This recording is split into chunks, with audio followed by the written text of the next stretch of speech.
And welcome back. Now today we're going to talk about a very small component that I've discovered, but very useful it could be too. And it's basically that little thing that's sitting at the back there. What is it? Well, as the title of the video shows, this is in fact a digital potentiometer or volume control.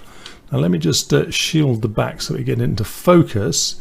Now as you can see there on the right hand side where my thumb and finger are, there's the typical picture of a potentiometer or variable resistor, where you have a wiper in the middle and then a high end and a low end. And on the other side we have all the other gubbins that controls this lovely chip, ground and VCC top and bottom, and in the middle we've got three lines: CS, chip select, INC, which stands for increment, and UD, which as you might expect stands for up and down. So let's have a closer look at this and well, plug it in for one, because I've got it already waiting to go, and we'll just see how easy it is or not to use it. So here we are all connected up. As I say, although it looks like a lot of wires here, as I just showed you, it's not really. There's three wires that control it, and then of course you've got the three for the potentiometer, the digital potentiometer anyway, so you'd have those anyway, and then of course you've got the power top and bottom, so it's not really that complex. At the back here we have got a couple of switches just for demo purposes. This one here is just a simple press button which will activate the potentiometer really, or it will turn it effectively. And this one here, oh look, a little slide switch. Have we seen those before somewhere? Will either turn the potentiometer down, i.e. decrement the value, or if I flip this little switch over to the right, then it will start incrementing the value when I press the switch here. So this is how it's connected up. We've got the X9C1 or whatever in the three lines and the variable resistor on the left. We're going to connect this up to an Uno or Nano or something like that. Pretty easy to do. Let's draw those three lines straight in, and I've chosen 8, 9 and 10, and the plus goes to 7, which we'll explain in a little while. Now on the other side we have the switches, so it's got the up down switch, that's that one, and the next switch, well, it's sort of a built-in little module switch, isn't it? So it's got a built-in resistor that brings the value of that pin low when you press it like that. That's it. But that is, as I say, it's not wired up. I didn't put the resistor in, it's on the module board all by itself. So yeah, let's draw a little dotted line around that to show that that's it, all built in. They're connected now to pins A2 and A1, which we are in fact using as digital pins, and the wiper of the volume control is going into A5. Now that is an analog pin, alright, so just bear in mind A1 and A2 are being used as digital pins, and A5 is being used as an analog, alright, and that's perfectly legal and valid to do. There's nothing funny about that at all. Now first things first, there is an LED on board here that tells us when the power's on, but even if I take the wires away, can you see it on? No, you can't, and there's a very good reason for that, which we'll be covering in this video. Well, if you want the device to work properly anyway. So let's have a look at the code window now as this fires up, and we'll see exactly how it works. It's pretty simple, to be quite honest. Okay, here's the code then. Now, okay, we've defined a few pins up here, up, down, you know, basically the two at the back here, plus the ones that we need for the X9C103. Why is it called C103? Well, these variable resistors or potentiometers are available in a variety of values, and 103 is the typical nomenclature that you might find on capacitors or resistors that indicates how many zeros after the first two digits. So 1 0 and then three zeros, so 10,000, 10k. You can also get a C102, which would be a 1k, C104, which is 100k, and C105 as well, I believe, which is a lot more. Right, so it's a C103. I've defined the pins here, and specifically I've defined that one there, which is a power pin, because we're actually going to power this device from the Arduino, and I'll explain why a little bit later. So we just start it all up, do a bit of initialization, fire it up, and the very first thing this does is to say go and get me the value that's been previously stored in here. Now, all right, yes, if you've just bought a brand new version, perhaps there won't be anything stored, but I think I got 0 out when I first got it. So no harm done. Because one of the features of this device is that we'll store the value whenever you tell it to store it. Now, let's think carefully about that. Let's assume that this was in fact a potentiometer for a hi-fi, say, okay?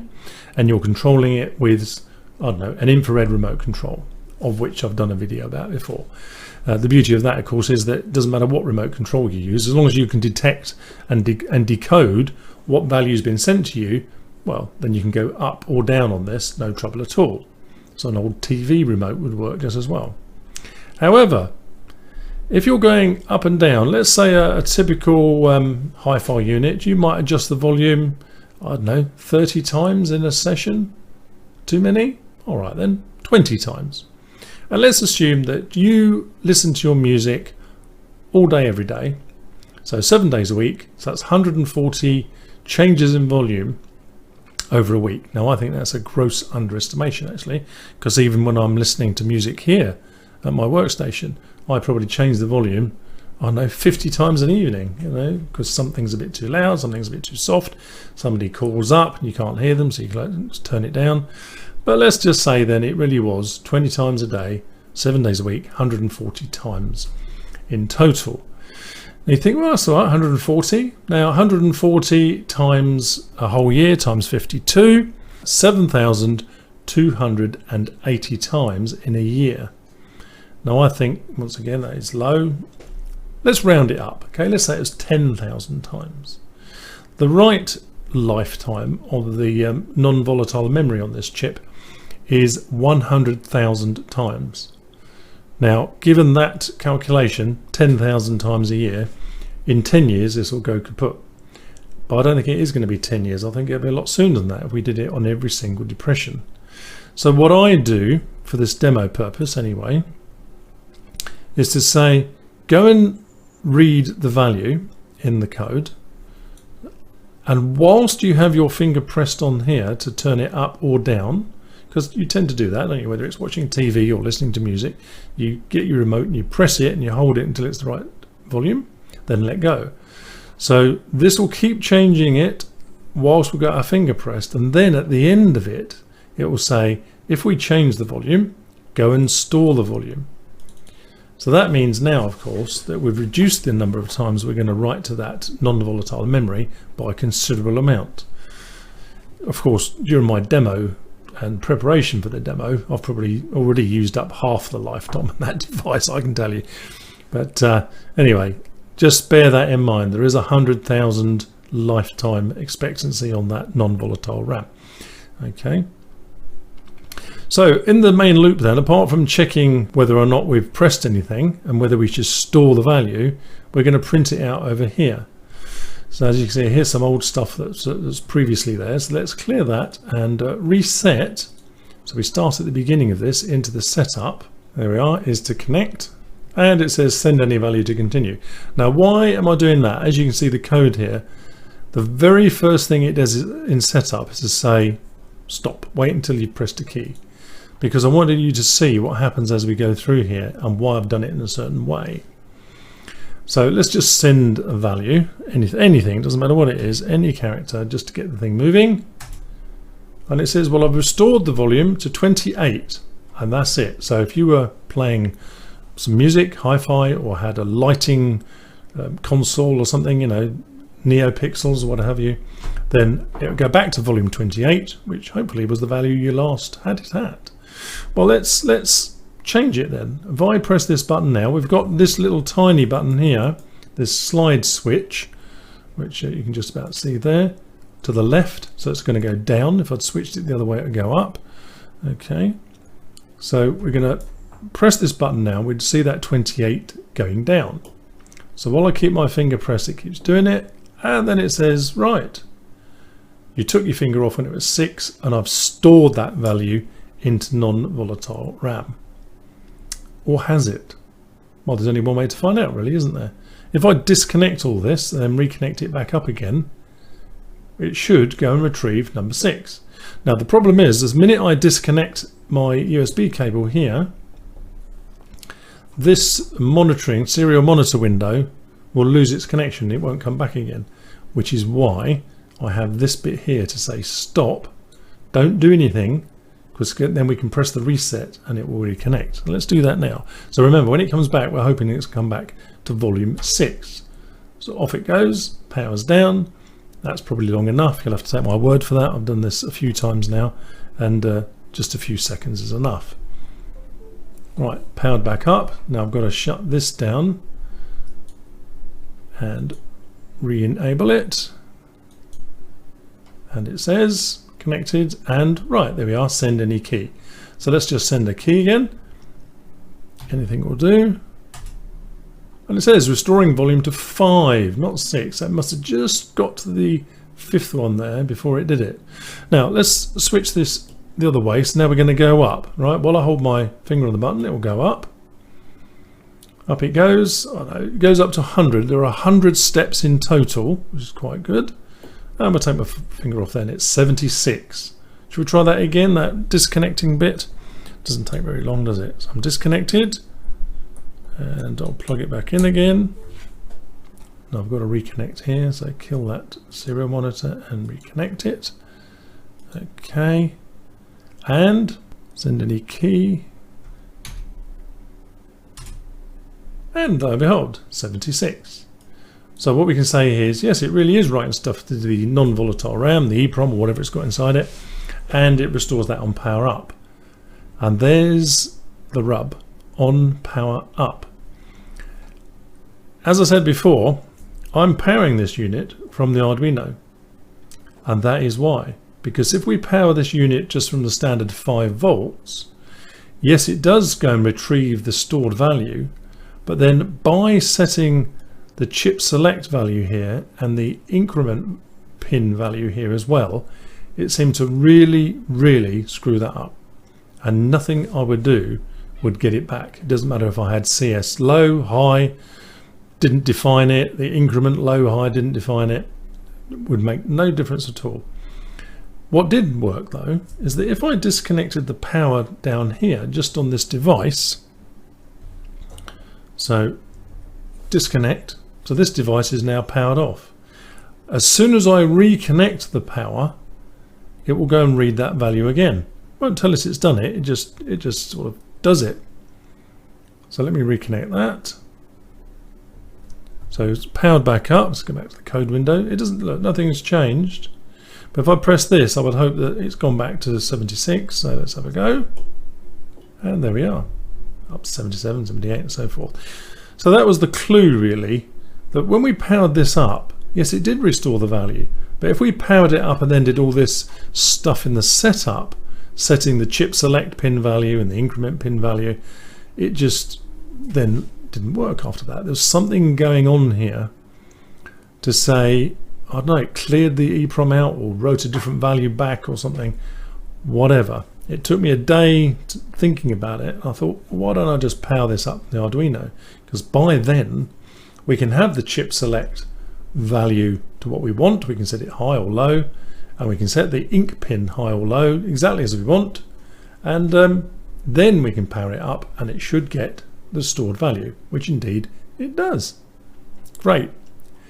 How much does this device cost? Well, if I said $10, would that be any good to anybody? $10? Well, roughly £10. Any good? No, of course it wasn't. Let's have a look at the browser window and see how much it really was. Right, there it is, £1.52, which is of course another reason why I bought it really. I wasn't going to buy it if it was expensive.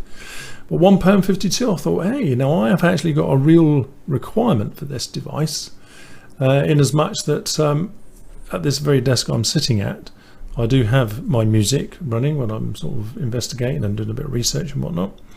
But under this desk, under this one here, there is in fact a manual rotary volume control. Which is not a brilliant place to have it, I know, but there we are. And I thought, well, I could replace that with one of these and then have a little remote control on my desk, you know, one of, well, not quite like this, but something like that.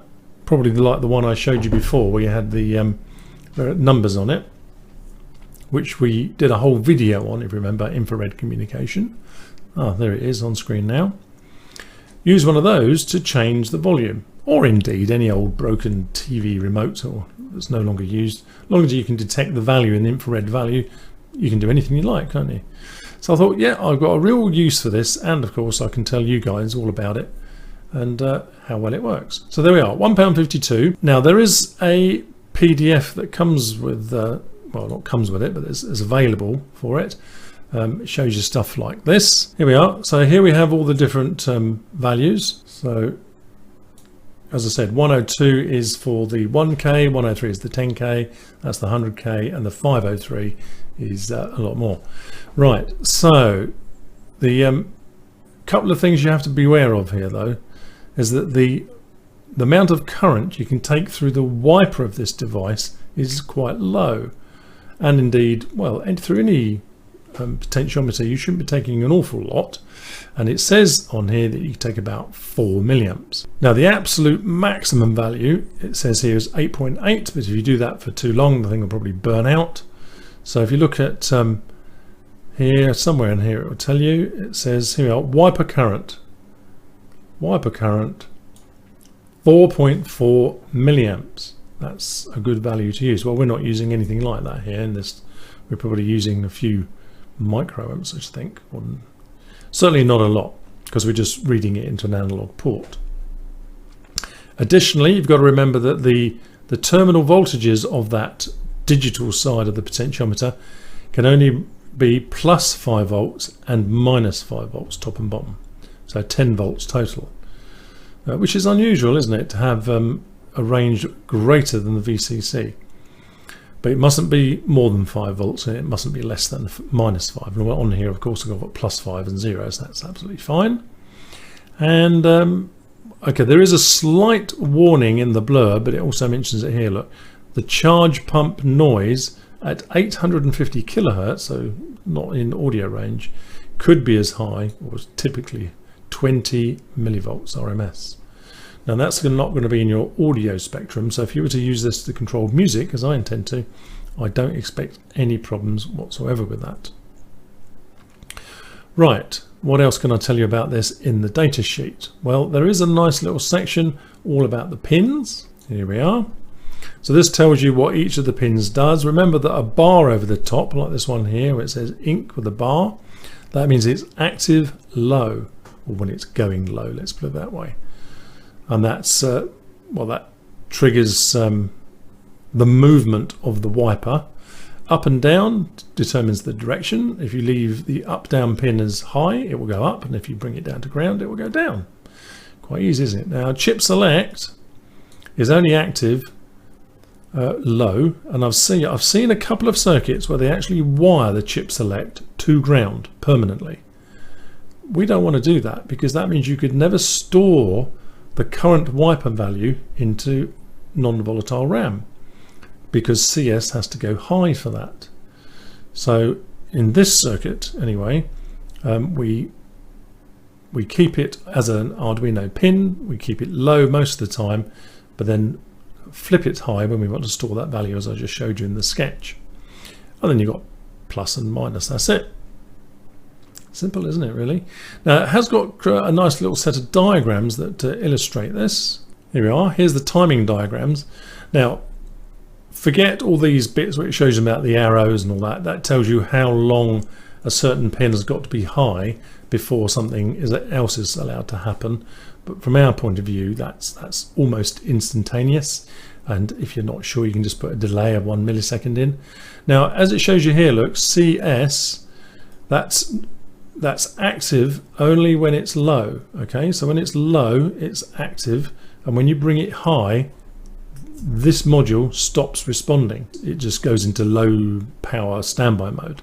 But at the same time, as long as the ink line is high as well, this point here, then it will store that value into non-volatile RAM. If ink is low at that point, it doesn't store it, but still goes into standby mode.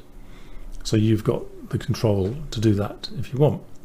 Up down is as you might expect. If it's up, it will increment, and if you bring in the up down line low, then it decrements the value. Right. A lot more information about what this does here. I'll leave you to read that. It will be underneath this video in the video description. It's not as daunting as you might think, actually, because this is a fairly simple chip, okay, with 3 pins to control it. And unlike SPI, there's no clock, so therefore the sequence of events is not very important. As long as you bring the CS line down low, when you next to do an operation, it just doesn't matter. You can do it a millisecond later or 10 seconds later. It just does not matter.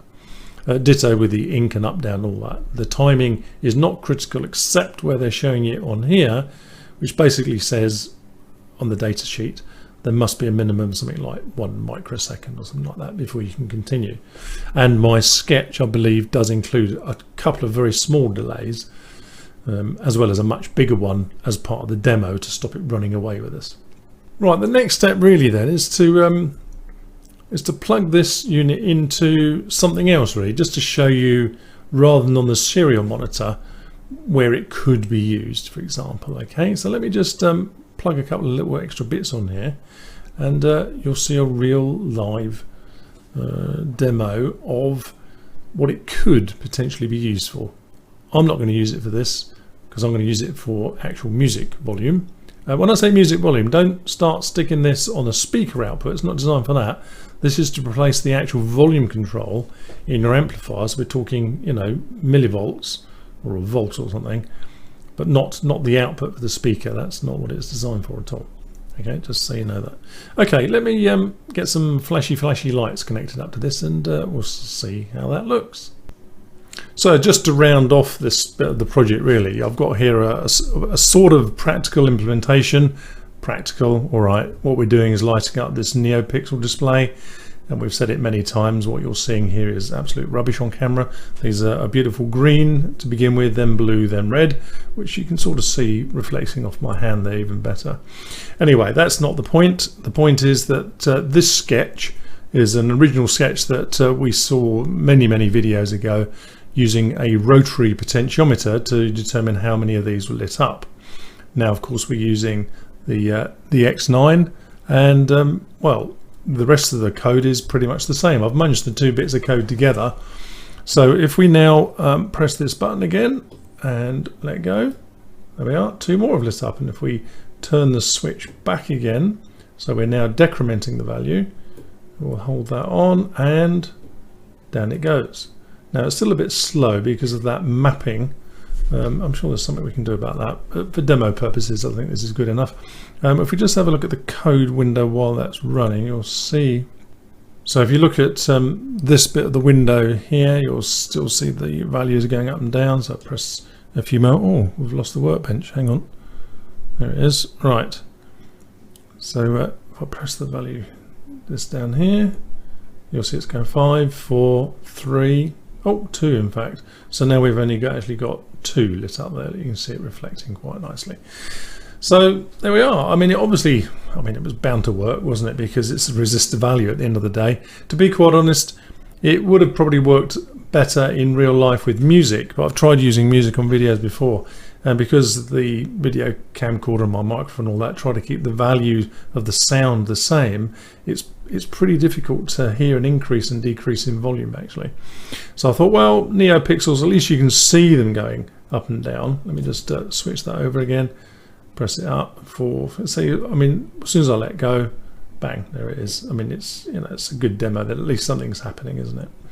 So there we are. That's a really easy implementation. Obviously I'll put this code up there as well, although there's nothing special about this code as such. Well, yes, I know Benny wrote it, so it's pretty special, but as I say, it's the original code we just saw plus the bit for the NeoPixel. Oh, by the way, did I mention that regarding this error here, I actually posted a query onto the Fast LED Google site to see if anybody can find out why it's giving me that issue. We'll see. Okay, that's it then. Everything else I've just put into sort of methods, subroutines, functions, call them what you like, below the main one. So our loop is quite nice and light, isn't it? Only when I say the volume has changed, the resistance has changed. Do we light up the LEDs? Right, I think that sort of brings it pretty much to a close. For the price that we mentioned, £1.52, I think it's a good thing to have. Right, that's it then. I think, yeah, we'll call a halt there. Thanks very much indeed for watching. If you've got any ideas of where else this sort of device can be used, please do post them underneath this video, where you'll find lots of sketches, links, that PDF of course, and anything else that I can find in the meantime. Okay, right, thanks very much for watching, and see you in the next video. I hope you're finding these videos useful and interesting. There are plenty more videos to choose, and a couple are shown below. And if you'd like to subscribe to this channel, just click on my picture below and enjoy the rest of the videos. Thanks for watching.